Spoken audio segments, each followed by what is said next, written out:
Alright, so here's the Longkin ATV.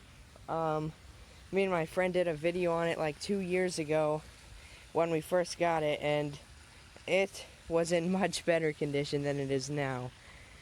We really beat this thing hard. Full throttle most of the time. And so yeah, you can kind of see how it fell apart. I think the frame's bent right here. The tire doesn't exactly look right. And now it has engine problems. I let it sit, and it actually seized. The gas cap wasn't on it because I lost it, and so yeah, it seized and broke it free, and it wouldn't start. And we did a leak down test on it because I had a feeling compression was the problem, and the exhaust and intake seemed fine, so the head seemed fine, but there was air blowing out of the crankcase vent when we blew air in the spark plug hole. And so then got a compression tester, and I'm not going to redo it on camera because I don't have enough hands, but I've already done it, and I just unscrewed the butterfly, the carburetor, to get full throttle, and it's got like 68 psi. So yeah, I think it needs a rebuild, but probably not because it's worn out. Probably, I think the piston rings are seized into the piston, and so yeah, I'm gonna probably just end up getting new piston rings for it. Alright, so I'm gonna be taking this engine out tonight most likely. So spark plug's disconnected, muffler is kind of off. Maybe I can. This thing's kind of a puzzle to get out. And I bet this is full of oil and stuff that I put in the cylinder. Huh. No, maybe not. Okay. Then airbox. Okay, and probably the last thing is the starter motor wire. Fuel line is off. Chain shouldn't be an issue. Now taking off the starter wire.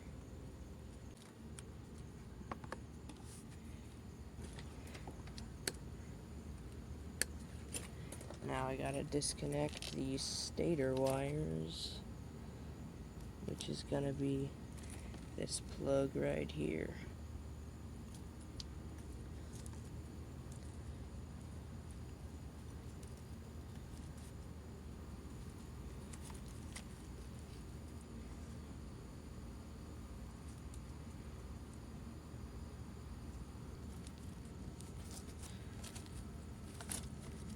Finally.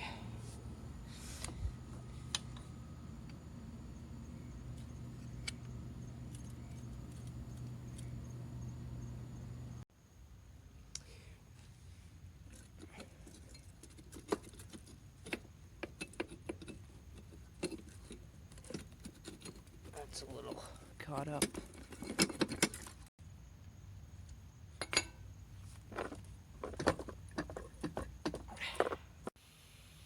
Alright, so finally the engine is off, and it's really greasy, so I'm gonna give it a little gas bath so that it's hopefully not super greasy when I take it apart. Alright, so it didn't have a spark plug in, but I'm gonna put one in so we don't get water in there.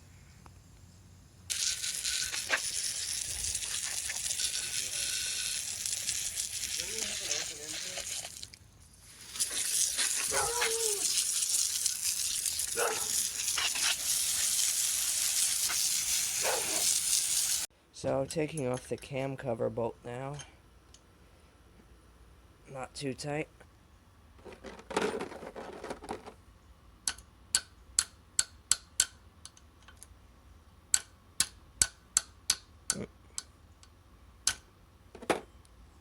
Okay, so I had to hit it pretty hard, but now the cover is coming off.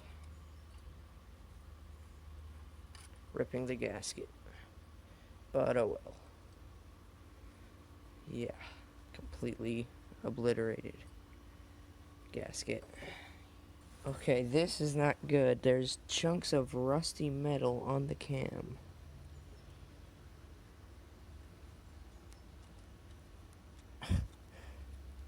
That is not good.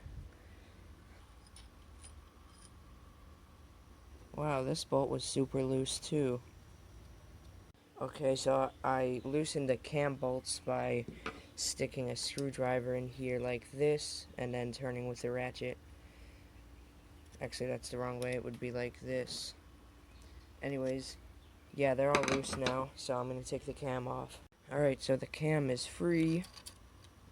And now I just got to take these off, which I've already loosened. And it should actually be that easy to pull the head off. Alright, so without even really trying, I just grabbed the head, and it actually broke free already, so hopefully that's going to be easy to take off, which it should. So I believe this one is the bolt that acts as an oil passage to get oil up in the head. As you can see, it has a copper washer to seal, and it's also got oil on it. Okay, finally. I had to do a lot of pounding, and oh no. What is that?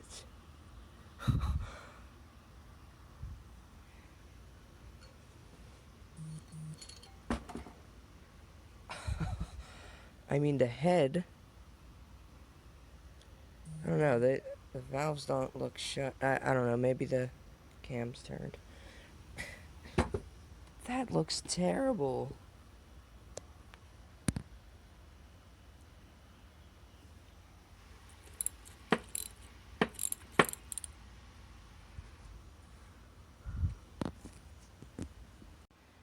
Also, it feels like not oily in there at all. Alright, so I'm ready to take the cylinder off. I got the rubber wheel out and that bolt back there. However, I realized that I have to take the starter motor off to get this out. Alright, starter motor is out. Alright, here we go.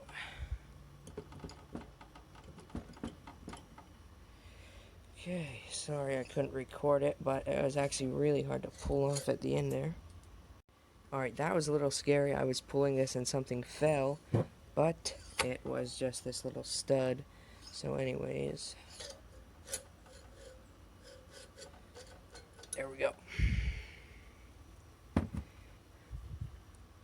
And look at that. The piston rings are seized.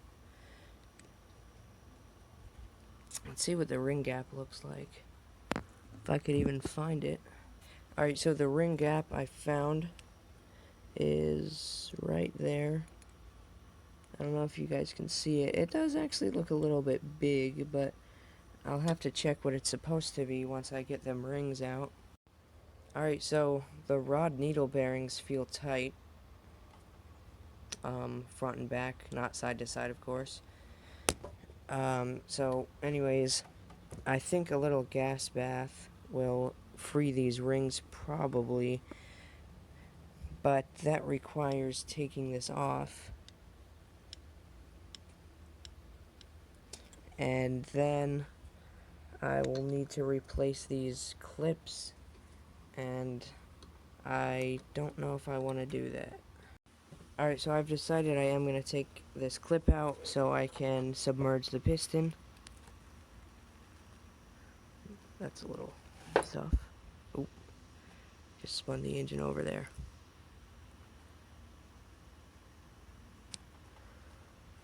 Come on.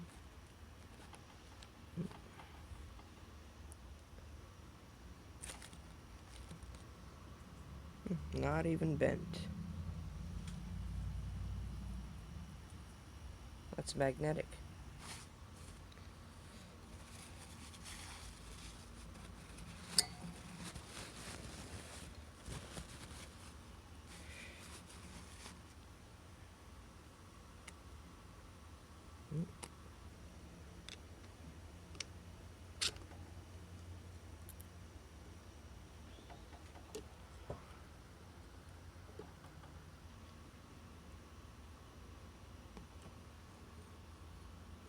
There we go. Completed piston. Alright, so actually I can see cross hatchings, which is good, but that isn't the spot where combustion happens, so I guess that's why they're still there. But the piston feels pretty good, like, you know, the rings aren't seized, but I think it still fits in there plenty tight enough. Okay, so actually the ring gap looks better now for some reason. That is, I mean, that looks pretty good. And this one, that one's actually a little bigger. And I don't know what's going on with the oil ring, if it's seized or not. Because it's sticking out a little, but I don't know if it should be sticking out more. So I got my pickle jar, piston, and I'll just fill it with some gas. And that should help. I'll leave it sit for like an hour and see if it'll break free. Alright, so I've been taking a gas-soaked toothbrush to the cylinder, and looks like a pretty deep gouge in it, but I think it might actually be corrosion and not an indent, but an outdent thing.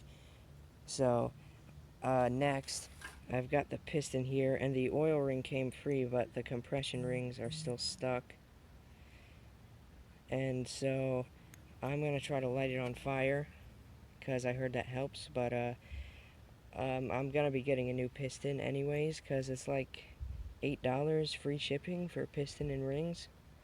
So, new piston and rings, and just going to try to free these so that I can work it in and out of the cylinder to clear it up a little. I poured gas on it.